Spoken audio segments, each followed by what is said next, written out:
Hi y'all, this is Judy from Patterns for Pirates, and I'm going to be showing you exactly how I like to attach Picot or this lingerie elastic. It's got a really cute little scalloped edge, nice and stretchy. It's really often used in underwear and lingerie. What I have here is the bodysuit option of our new pattern. This is a little girl youth size, and I'm going to be attaching the elastic around the neckline and around the leg lines on this bodysuit. It's really easy and it's a really fun, quick way to finish off necklines and leg lines on really anything you want to finish off. It does do better usually on tighter fit garments, so tighter fit bodices and things like that. Usually lays a little bit nicer when it's a snug fit.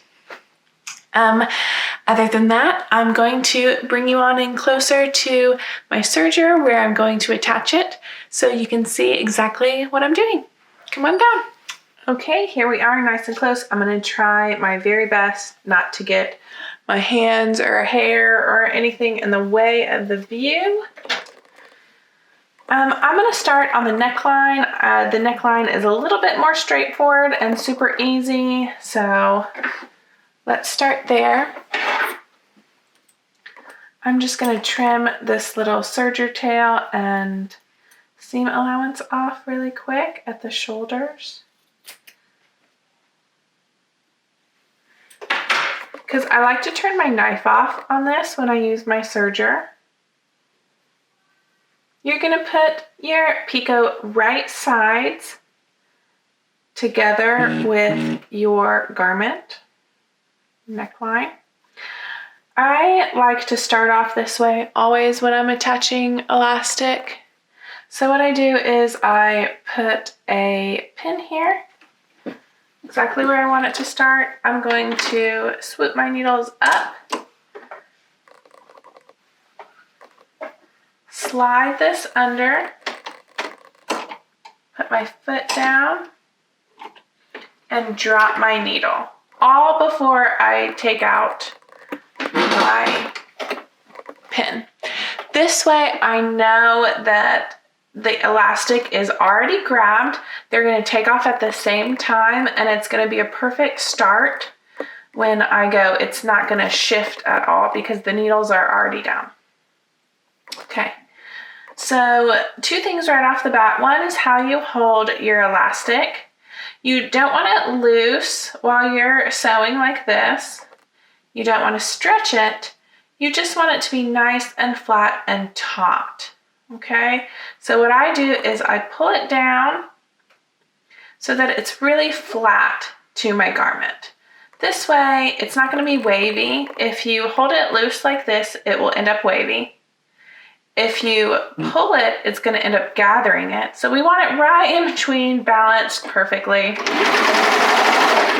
And the way I find a nice even balance is just by holding it nice and flat to my fabric. Now, the second thing we're going to hit really quickly is this corner. This is a square neck top. It's not perfectly square. It's not an exact sharp corner. It's slightly rounded, which makes it easier to do this. And so what we're going to do is, as we're coming up on this corner, what I like to do is kind of make a pleat with my fabric so that this is now a straight edge. And as it feeds in to my serger, it's nice and straight, and it gets the whole corner, and it will still maintain the squarish look. It is slightly rounded, so no worry on getting a super harsh corner.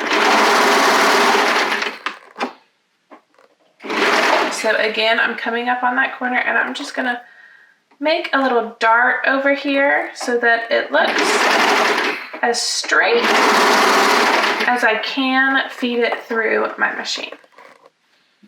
Okay, I'm just gonna make sure my seam allowance is pressed the way that it is on the other side.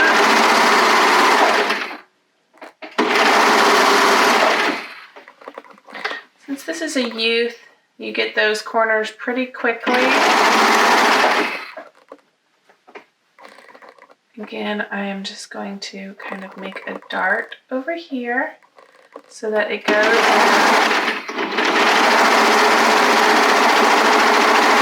straight into my machine.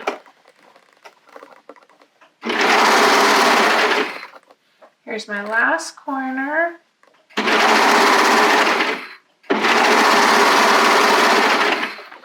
Okay, and here's where we started.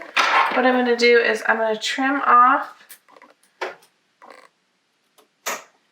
that little tiny serger tail, and I'm going to trim off anything that I didn't get. So when I sunk my needles down, I had a little tiny bit that was before that, so I trimmed that off. I'm going to overlap it. I'm going to pull it down so it's nice and flat. Then I'm going to overlap it. About 1/2 inch is what I like to do. I really like to overlap it. If I try to get it perfectly even, butted up next to it, I almost always am not happy with the way it looks. Not perfectly even.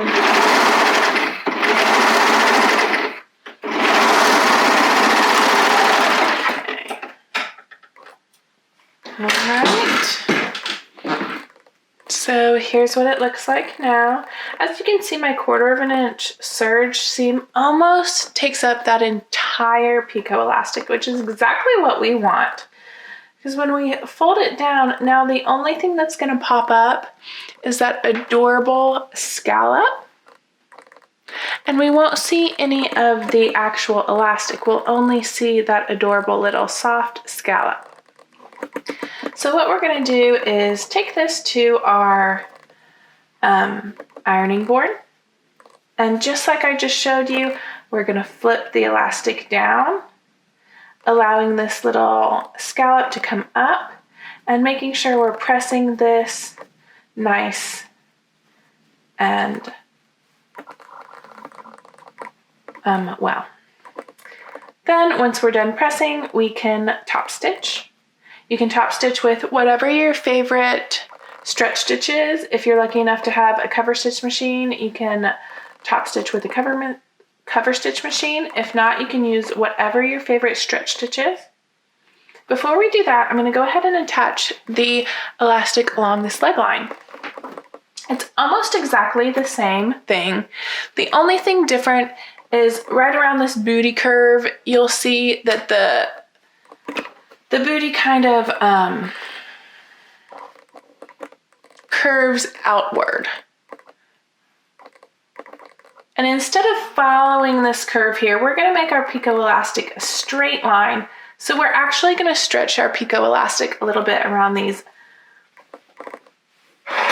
booty curves.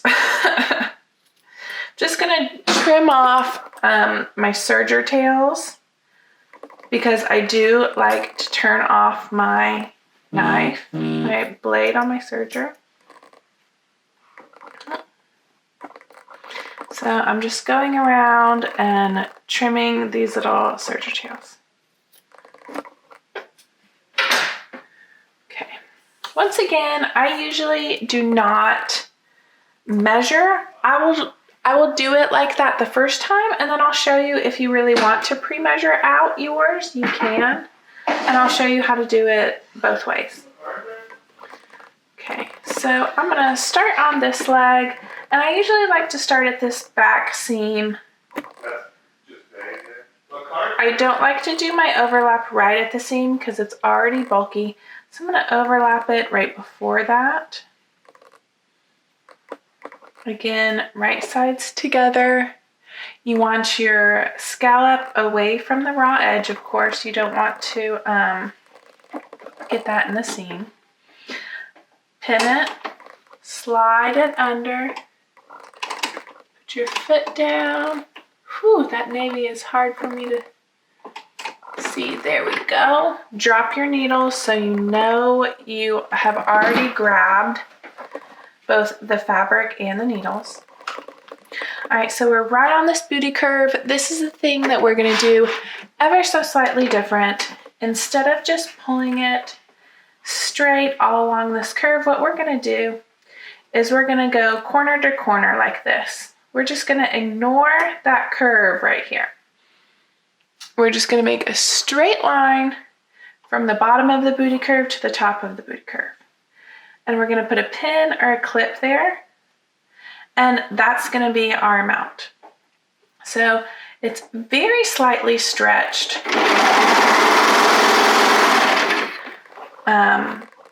And all that does is it really helps that little part not wing out and tuck under the roundness of booties, the roundness that is booties. The more full coverage a brief is, the more you'll notice that you are pulling, because the more curved out it will be. A lot of adult underwear patterns are not full coverage, and so you don't end up really even stretching them.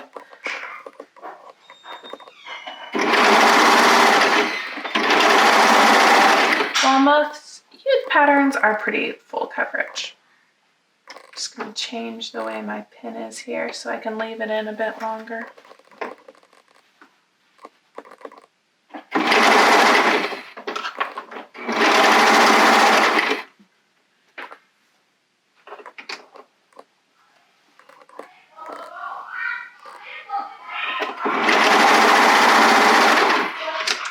So we're getting around to the beginning, and just like the neckline, I'm just going to trim off my serger tail here, and then I'm going to trim off anything that my needles didn't get at the very beginning. I'm going to overlap it about 1/2 inch, but you can really overlap it however little or least you want.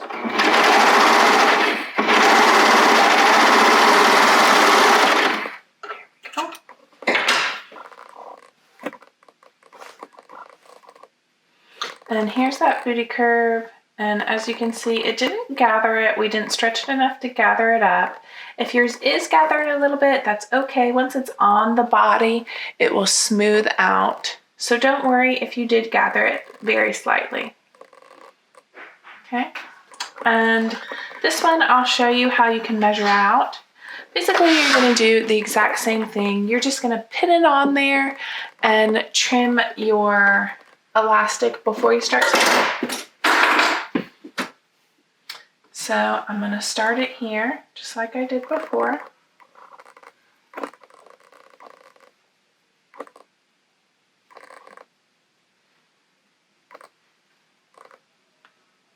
And I'm just going to pin around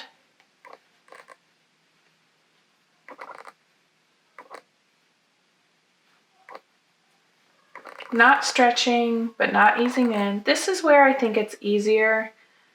I think it's much easier to feel how taut you are doing it or not on the machine versus pinning it on. I tend to do it a little loose if I'm just pinning it on,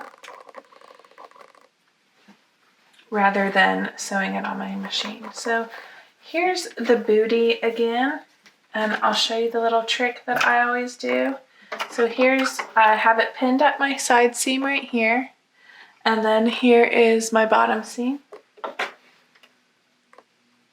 So you can see it curves out. So we're just going to take that curve away and go straight down, just like that.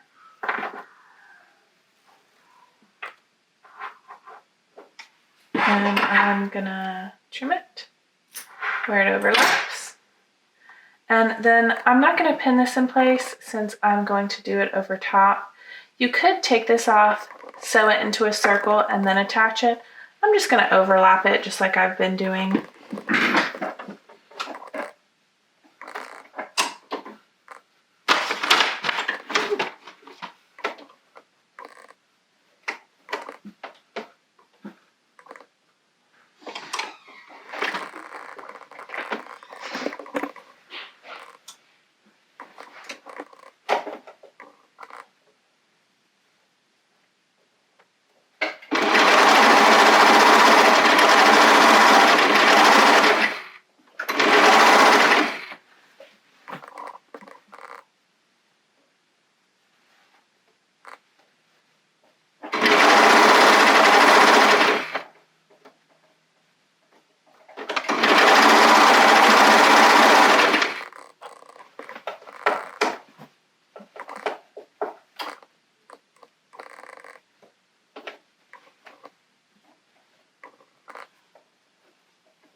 here's that booty curve. I'm gonna go ahead and trim up down here.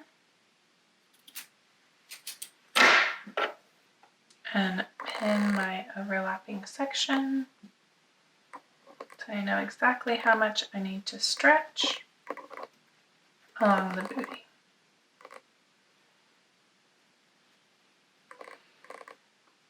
There we go.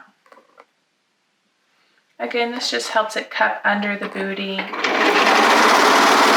stay under the booty. If you're having a hard time with your little ones, bodysuit riding up and giving a wedgie, this is where you want to alter your pattern. You can just pull a little snugger on the side and see if that helps.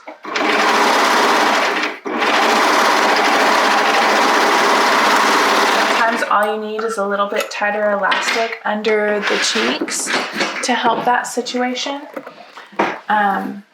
Otherwise, if you can't pull it all the way under the cheeks, you need to make this curve more drastic. But if it goes under the cheeks and it just doesn't stay under the cheeks, stretch this a little bit tighter, and that will help. So I'm going to go and press this on both leg lines and the neckline just like this. My seam allowance down and the little scallop up. And I'll be right back. All right, here we are. I've pressed all around my neckline and the leg lines. I've actually top stitched one of the leg lines already, so the video goes just a little bit quicker. But here I am doing the leg line, my second leg line. I'm doing it on my cover stitch machine, but you can use any stretch stitch on a normal sewing machine or a double needle if you like that look.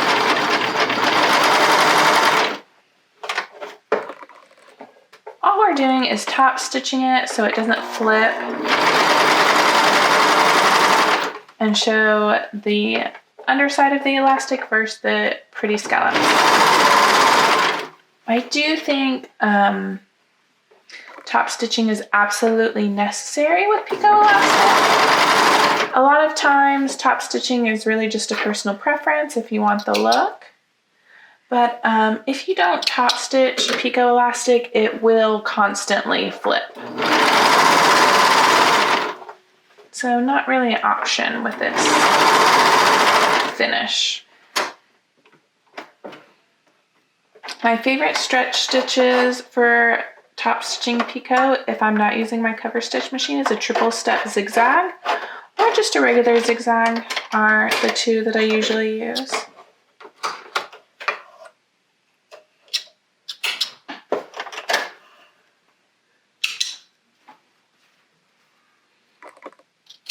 So I'll show you real quick from the right side. You just get that little scallop.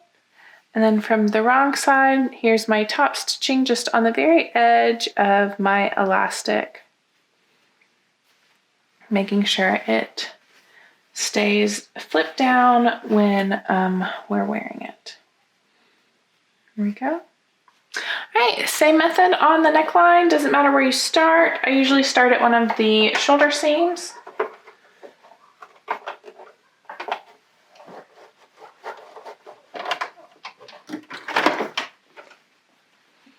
I do basically the same method on these little rounded square corners as I do on the serger. Since it's not really square, I just kind of round it as quickly as I can so it keeps the square look.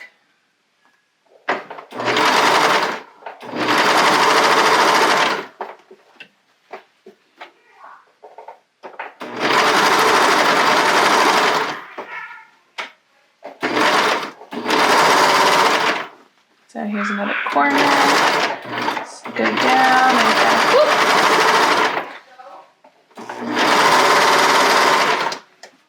Here's Here's my last corner. There we go. Excuse my little ones downstairs.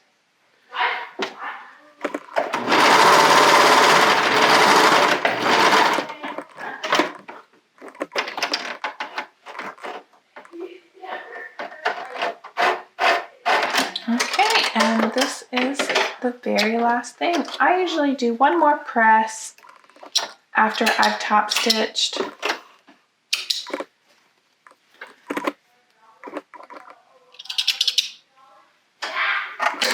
Around all the picot elastic just one more time, just in case that top stitch, just like this little area, might have stretched out just a little bit as I was sewing it and handling it. So I'll give this one more press all along here, all along the leg lines, and then it'll be done. She'll be able to wear it to gymnastics next week. I can't wait for her to see it. She loves unicorns right now, and she also loves the leotards for her gymnastics class. So she'll be excited, and I hope that whoever you're sewing your bodysuit for, or top or dress option, is just as excited as she's going to be, whether it's for yourself or someone else. Don't forget to share with us. We love to see your makes. And I'll see you next video. Bye, y'all.